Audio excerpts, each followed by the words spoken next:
I think this is what, maybe my sixth time coming into. You're getting a diploma. So Well, it came up, and it's always kind of a calendar time that it's time to do the passenger rail meeting, and I was kind of collecting my thoughts to get ready, and I was thinking, boy, like I'm going to have more to talk about this time than we've ever had before. Ever before, at least publicly. Right. Yeah.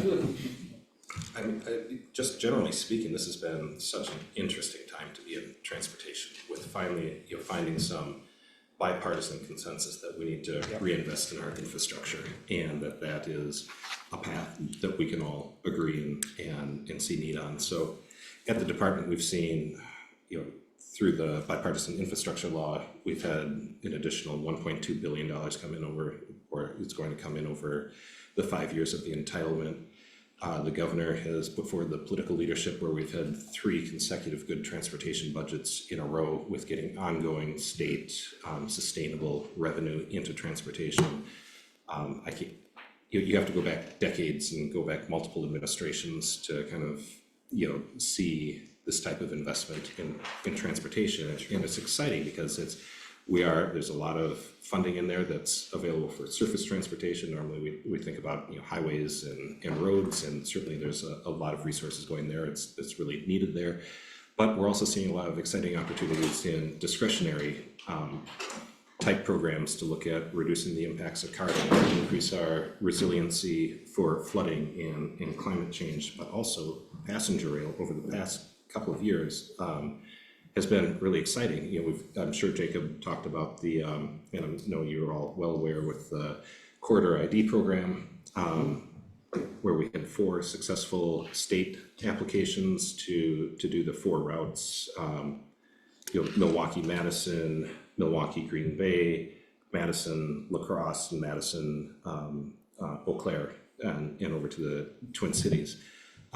Those are still, we've got a process that's laid out there. And of course, the thing that always was such when I saw the FRA announce those awards, was to see the locally sponsored one with the Central Rail Coalition, and to see that one be successful. I mean, that's five successful submissions. Like, we were on a roll, and we got a big chunk of those available slots.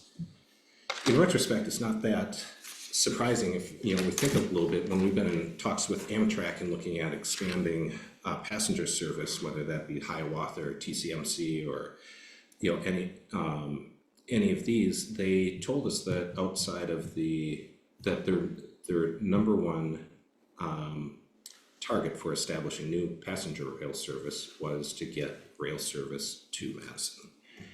And when you look at the success of passenger rail in Wisconsin, and especially if you look at the Hiawatha, it is the most, outside the Northeast Corridor, it's the highest, most utilized state-supported route that they've got. So it's really, in their minds, even though we've taken our lumps over the past 15, 20 years in passenger rail, there is acknowledgement within policymakers right now that we have some important routes. And so I'm sure you guys are all well aware of these routes and the process, 100% Fed funding for the study phase. And this is really important because we're talking about the kind of how do we move the ball down the field, right?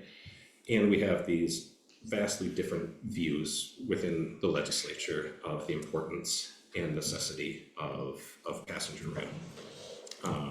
We have advocates and supporters, and then we have folks that take a very dim view towards public transit in general. It's not just passenger rail, it's transit as well, and just don't see it as a core function of government. And so, we can see stories come up that Madison's looking to where would they put the station location, and it almost incurs this knee-jerk reaction that says not 1 red cent of state money is going to go towards this. And that's really kind of the beauty here of the Corridor ID process, is we need to move this dialogue further than just kind of yelling past one another. And so, this first phase of the corridor ID is really to look and look to see, is this route viable? Do we have data behind it that can support that this thing makes sense economically to move forward? And in my mind, that really moves the discussion past, like, at that point, we're not talking on political talking points, we're actually talking about facts on the ground, and does this make sense? So, that first step is really important, and that it's 100% federally funded is really important.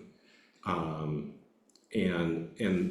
we can move this dialogue further, and then the step down to 90 and 80 as you keep moving through. Once you get into the program, you're the only applicants that are eligible to move forward into the next phases.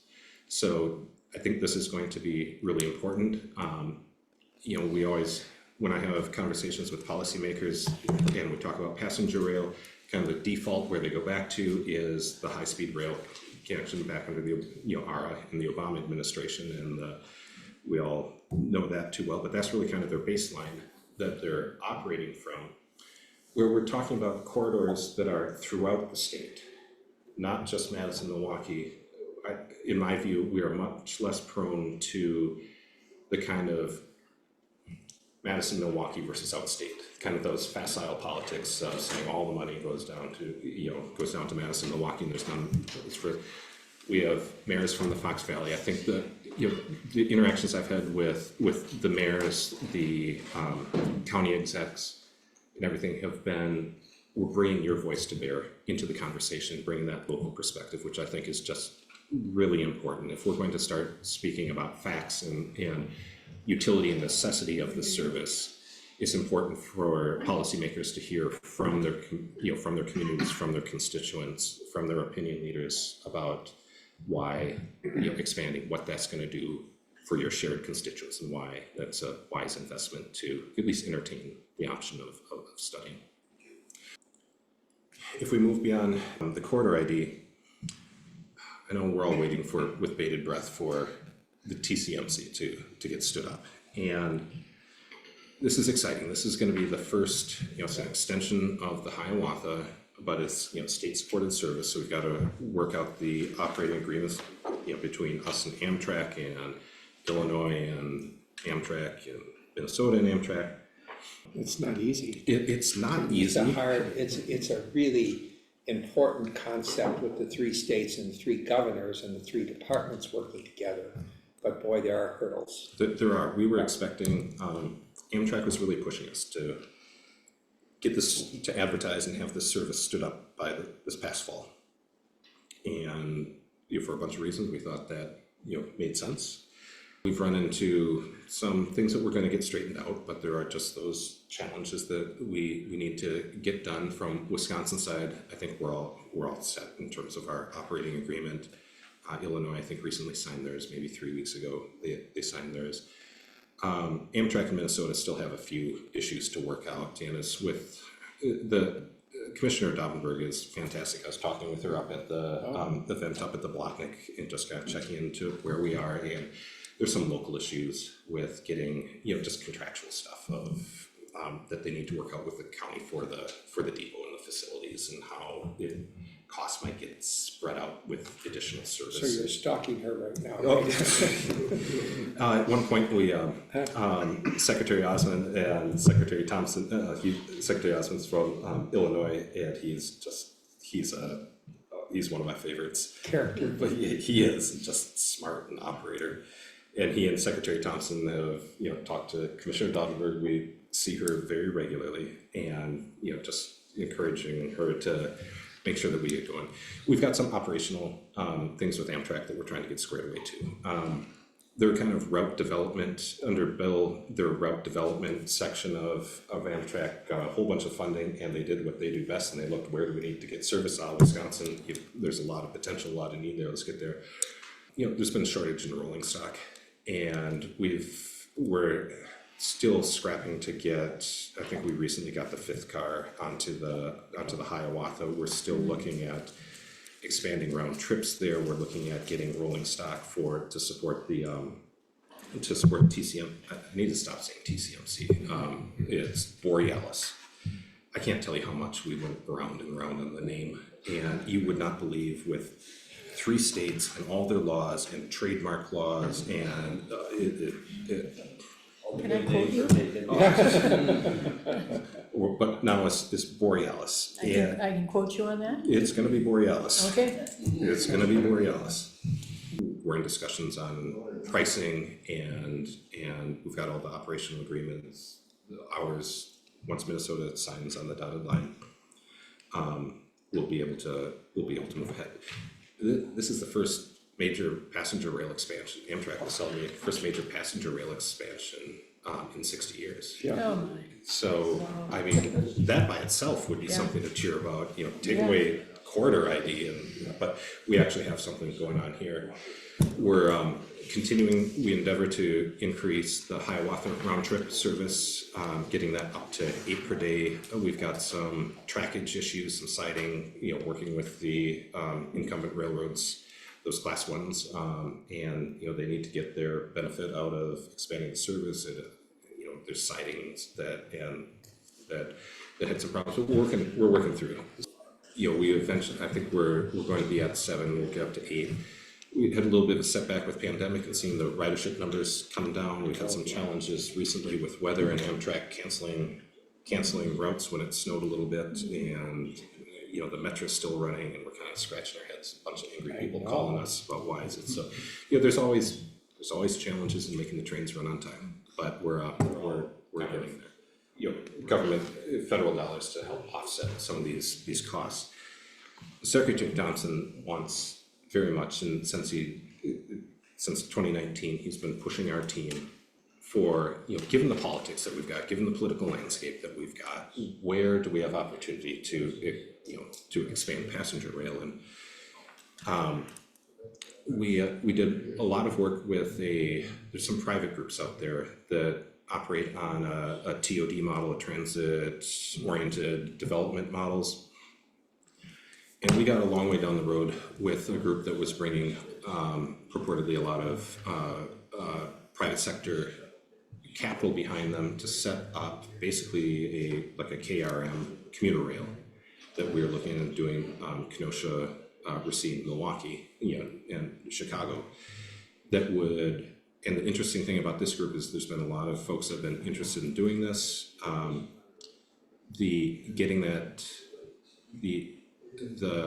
Getting the buy-in from the incumbent railroad is often one of the, aside from the just vast amounts of capital that you need, getting a working agreement, trackage agreements with the incumbent railroads, very challenging. These groups had an agreement, the incumbent and this group had an agreement to agree. So, which is further, I know it sounds kind of silly, but it's actually like a major hurdle to get to.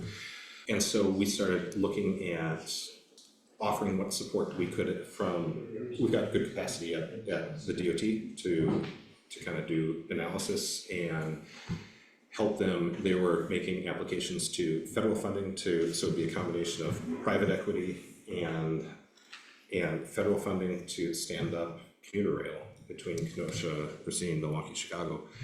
Unfortunately, that didn't come through, but there's still other groups out there that are looking at this model. It's interesting where you look at, again, it speaks to the local benefit of rail service. If you have it in your community, you look up to the Twin Cities along their light rail corridors, and you've seen property values I used to live up there in the warehouse district before. Can't afford it I've got one of my college buddies is an architect. He's like an MIT architect, and he's just very successful. And I visited his apartment 2-3 years ago, and I just it's amazing what this done to transform that community.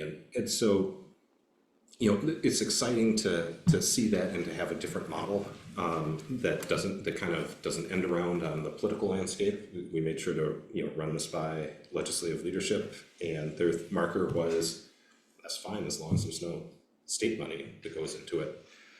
And so it's an interesting concept, and it's one that we knew was kind of a moonshot type thing, but we still put considerable time and effort into assisting this application because we think if you look at Brightline down in Florida, and so the other operators are looking at, Las Vegas, LA, there's, there's areas that make sense. And there are many experts in the room here, aren't some of the states considering it's a private investment, but the bonding or support for it would come through an approval through the DOT at the state level for the project to make sure the public is protected, and there are, so I don't know what the role of the departments would be in those kind of deals, but I read a few articles where they're mentioned in order to help get the money I'm concerned that going. it doesn't happen within the framework of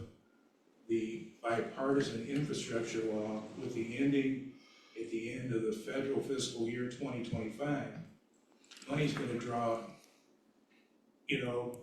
a lot of heat here right now, but that's the end game. If we don't get this plan done by that time, the federal money might not be there.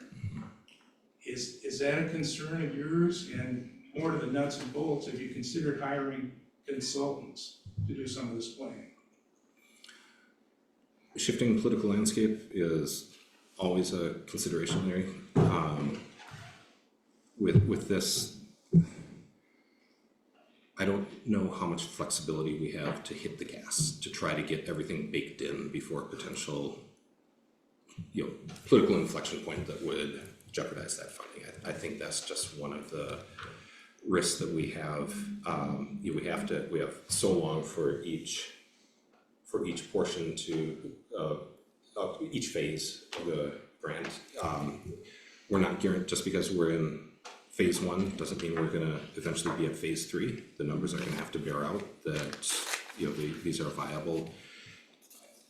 I think we have to make sure that when we do the analysis that we are doing it in such a way that is credible and carries weight with legislators. I'm just worried that if we're seen as rushing this in order to get it done by a certain date for whatever purpose, that will lose credibility on what that study says. So I think the entitlement there, the appropriations, whether or not there's a change in administrations or a different makeup of the legislature, those are certainly X factors.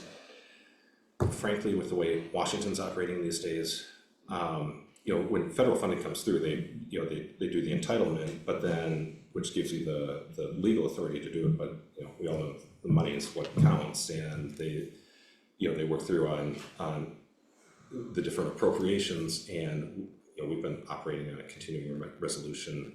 We're currently operating on one, just because Congress can't come to consensus to pass the appropriation. It's very disruptive for planning, whether that's rail. It's certainly disruptive to our highway program to do it this way. But those just aren't things that we can control. And so I think what our course forward is to do it by the books, make sure that what we are studying, that we can back up what we're saying and can point to the math that bears that out. The fact that there is some potential political jeopardy there speaks to the importance of the work that all of you do within your communities to continue to build that support at the local level and have that rise up as to kind of help mitigate some of that risk. In terms of adding Hiawatha frequencies, I know that the Chicago area, the Illinois corridor, has been a bit of a bottleneck. Has there been any discussion of using the Union Pacific tracking near the lakeshore as an alternative route for some trips? And I'm quickly approaching the front of my skis. I'm unaware of that. What I've been closer to is the trackage improvements on the existing track, and there are just we have some improvements that we need to make at various yards, and between the trackage improvements, some hiccups on the Illinois side that are just political realities that we had to deal with, as well as the equipment shortage, the rolling stock shortage. Those are really the hurdles. I think we're gonna get there. When we first started looking at what are the pieces we need to get in place to get up to those increased number of round trips. Yeah, that was pre-pandemic. Ridership is still rebounding, and so the fact that it's dragging, and I know Hiawatha is still strong. We have, certain trains that are, at capacity or oversold, and there's certainly the demand there to absorb more capacity there, but it's just come down a little bit since we saw ridership, cut in half, over a couple of years, and it's now rebounding. But I'll tell you, every time I know before the rail people let me know that we've had a service interruption, the brass at Molson Coors calls me up. Northwestern Mutual, Molson Coors. I don't know who Johnson. their exec is, but I know they use that train every day. There's a couple issues you're gonna run into with Amtrak is you raise the monthly pass by a considerable amount of money. Yep. And they weren't even gonna have a monthly pass. Right. Until Wisconsin raised heck. Yep. Your car fleet is not so hot, Nope. and these new locomotives, Having weather they don't challenges. like snow. I know. The problems with not having enough investment in the maintenance yards to be able to cure some of those Siemens issues that, and there's some Amtrak policy too that came to play that said, I forget what degree, but they thought like at 32 or at 0 that they were going to double engine, these just for redundancy. Well, if you're already short, and pretty thin on the number of head units you got, you start doubling up in cold weather, and that reduces how many routes you can run. So we know. We're gonna talk about Hiawatha in the breakout session, so we've divided the state in half today, as I was telling you. And that comes up, as KRM has come up, certainly Mayor Racine and Trevor Young from Racine, who's the transit director, who's on our board. And so we've added that discussion just to the breakout that we're gonna be doing there. Just quickly back to the urgency question and this, this risk that a political window could close. I understand the need to be careful and build credibility, and not everything can be top priority. But if I understand the timeline, the corridor ID study for the Green Bay line will come last of the fifth, starting in 2027.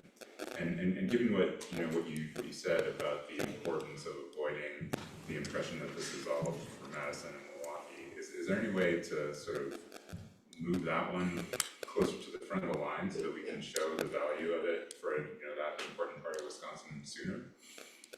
That's an interesting question. Internally, are there some things of like the order that we go through these? And Larry, that kind of gets to yours as well. I don't know, but that's an interesting. But just to make sure we don't lose out on any of the routes, we need to get through this phase one. As you said a couple times, this is at no cost to the state of Wisconsin. We need to take that $500,000 for each route, spend it, and submit the summary plan descriptions. Get it on paper. Then decisions can be made about how far we can go in phase 2, phase 3. And my suggestion was consultants. I don't know if you thought about that, but Our rail staff is very knowledgeable. They are, I think, well respected within the industry, but we do have limited capacity, and we often consult out, whether it's for study activity like this, or we've got relationships with consulting. I would not be the least bit surprised if that is part of the operational plan moving forward. Okay, I had just one question, as we look to expand more passenger rail for Wisconsin, how receptive do you think DOT and the state is to working with public-private partnerships and, potentially maybe third-party operators, where it isn't just exclusively Amtrak? I feel in some states where they've had, private partnership, it can work, it just to figure out how to coordinate, but I'm just wondering for short, mid, and long-term range planning, if that equation is part of the discussion. With going like a formal P3 type of arrangement, or just bringing in like what I was talking about with the KRM and that TOD model, that's exactly that. That's trying to leverage Right. private sector equity and risk, as well as the potential reward, the profit on there, and to bring that to bear as an alternate, operation model to look at. The secretary and I have talked about bringing our rail folks down to Florida to meet with the Brightline folks, because there is some, and that corridor is on the private sector's radar Right. as having potential, and so what we're really looking for at this point is bona fide, credible operators, people who've done this before and have the experience. That's really, I think, and who can bring the capital to bear. Right, thank you. Thank you, George. Thanks, everybody.